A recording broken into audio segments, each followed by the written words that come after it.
Hitler Barassi from TISM here at the Melbourne International Comedy Festival. I'm here with Les Miserables. Evening, Les. Evening. We thought we'd better pay a visit because we had heard a rumour that there was a tribute to TISM going on downstairs in what's known as the Max Watts. Do you remember the hi-fi bar, Les? The hi-fi bar? Do you remember some of the times that we had? We played at the hi-fi bar. Oh, we Can I did. get in? Yeah. And Oh fuck, I love these dudes. that's the type of scum you have to hang out with on the streets of Melbourne at 1 o'clock in the morning just to get some satirical video done. Ron Barassi, you think they would have seen our passes and left us alone? Well, exactly. Let's look at these amazingly crafted passes that we've... Now, what makes them so good is they're so big, you see, and that's what comedy is. Comedy is big props. Bigger is always better, Ron. It is always much better, Les, I think, than small. The little teeny passes that they sent us, initially I was like, I can't even read my own name on there. Ridiculous. Anyway, we're standing here in front of the Blackboard, Melbourne International Comedy Festival. It's a solid blackboard. What is it about people that just can't stop jumping in shots of cameras? Why? Why do they do it? Everyone wants to be famous, Ron. That's true, Les. Well said. Look at all these people that want to be famous. It goes on and on and on and on, forever and ever it goes on. Not just one blackboard, not just one, but all the way over here, all the way. Seems to be an impressive amount of shows here, Ron. Is this all the shows at the comedy festival? Well, this is one of the big problems, Les. Let me tell you a story about the comedy festival and the fact that many people think that this is all of the shows. Look at them. I mean, that's a lot of shows. That barely scratches the surface. That's just the shows that the Melbourne Comedy Festival choose to host in their festival-managed venues. None of the independent shows appear on this blackboard. Now, I've been reliably informed, Les, that this is a breach of ACCC legislation because it misleads people who come to the festival, customers, punters, into thinking that this is the festival, but it's not. Let's go round the corner. Let's go round the corner. Follow me, and we'll go round the corner, and I'll show you where they decide. That's the blackboard, and this is where they decide to put all of the shows that are actually in the festival, all the way round the corner. We're still walking around the corner, up the hill, up we go. Ron, Hitler Barassi, wait! What's the matter? Just need to get my breath back. Fair enough. The 80s were a tough time. Yeah, we're a tough time, Les. I'm surprised that we've stayed up this late. It's not part of our usual ritual, but when the TISM name has been taken and commodified by corporate wankers, well, we need to... Look at these shows. Look at all the tiny... I can't read that. Let me just try and read that one, Hitler Barassi. Try and read that, Les. You can't. I just can't. Nobody can. Left my glasses at home. But there's all the 600 shows hidden down the street. You see, in a country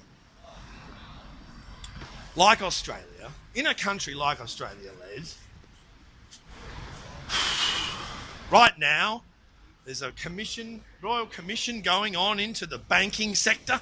The banking sector? Yes, which some people believe that the four big banks are ostensibly a quadropoly, you see. And what the Melbourne International Comedy Festival is a monopolistic structure. One, you see. Don't be confused by the many shows. It all comes back to one person. One person.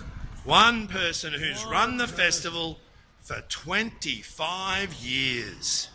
25 years. 25 years, that was the last time we performed at the Hi-Fi Bar. That was the last. I think 25 years ago, weren't we having some sort of issues, legal issues with record companies? That does sound familiar. And so I just think that when you let one person run an arts festival for 25 years, I mean, come on. What do you think would happen when one person has complete control over one thing? Well, what, Ron Hitler Barassi? I think it'd be fucked. It would possibly be quite fucked. And as members of TISM, we understand what fucked means. So let's go in and see, well actually let's do a preview of the people who will be appearing at this tribute to TISM gig. Let's have a look at some of the names up on this blackboard. There they are. Look at them there. Now there's someone, Geraldine Quinn, Spandex Ballet, tribute to TISM. Now, would you ever think that you would read those words in a sentence, Les? I did not. Spandex Ballet, which is obviously a play on the name of a band called Spandau Ballet, who were at the top of the charts in the 80s. How could they be on the top of the charts when we were? Do you want me to tell you something about Geraldine Quinn, Les? I do, Ron Hitler Barassi. Geraldine Quinn, she's a massive David Bowie fan. A massive David Bowie fan. Very true. But she also is an insanely passionate feminist. Ooh. And we all know how much TISM loves passionate feminists. I wonder what it's like to be a David Bowie fan when we found out that David Bowie was fucking 14-year-old girls in the 70s. 14-year-old girls. How does that artistic tension resolve itself in one individual?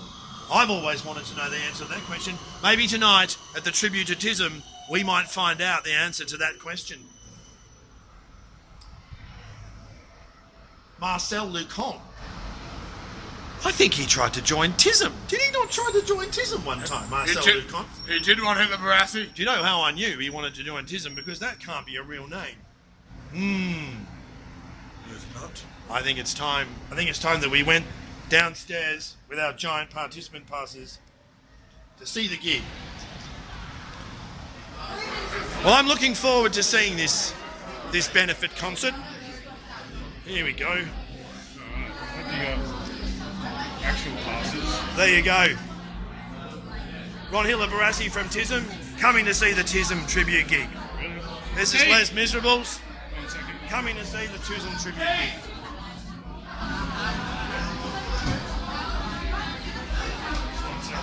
That's okay.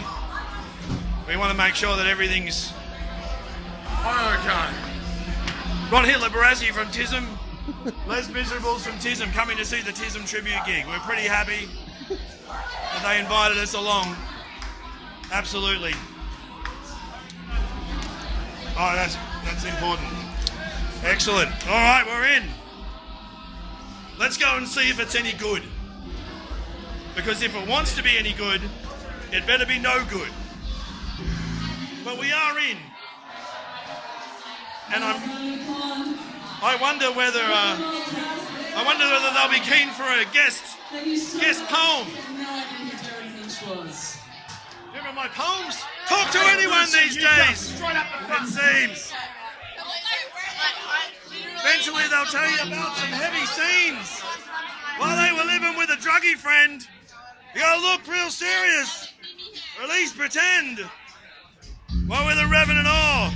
It's alright, I'm coming. I'm fucking here. Can you tell them I'm here? I'm here. I'm here to do the poem. I'm here. You're fine with that? They're getting cancer and you can let stop. Yeah. He works for can't say that line. I can't say that line. Well, that's fucking disgusting. They just censored the word nigger at a TISM gig. That's what you've just heard live. That's the type of PC bullshit that you get from comedians in this day and age. Why? Was this a mock mosh pit. I can't even believe. Let's show these people what TISM do. Oh my God.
That is possibly the worst singing voice I've ever heard. Not since the time. Oh, do you remember that time when Humphrey first turned up to rehearsals and he wanted to sing in the band, and we said, for fuck's sake, that's the worst singing I've ever heard. But that singing was possibly oh my God, that was awful. That was some of the, what a desecration. Well, I think we're going to have to go home now, Les, aren't we? Because disappointed. Well, it's late. It's late. It's late. I've got to go to bed. I didn't even see any cocaine on the floor. Did we stay up till 2 a.m. for this one? Well, I think we've made our point. I think we scared the fuck out of a couple of people, and that's quite possibly the point of doing this. Wouldn't you say?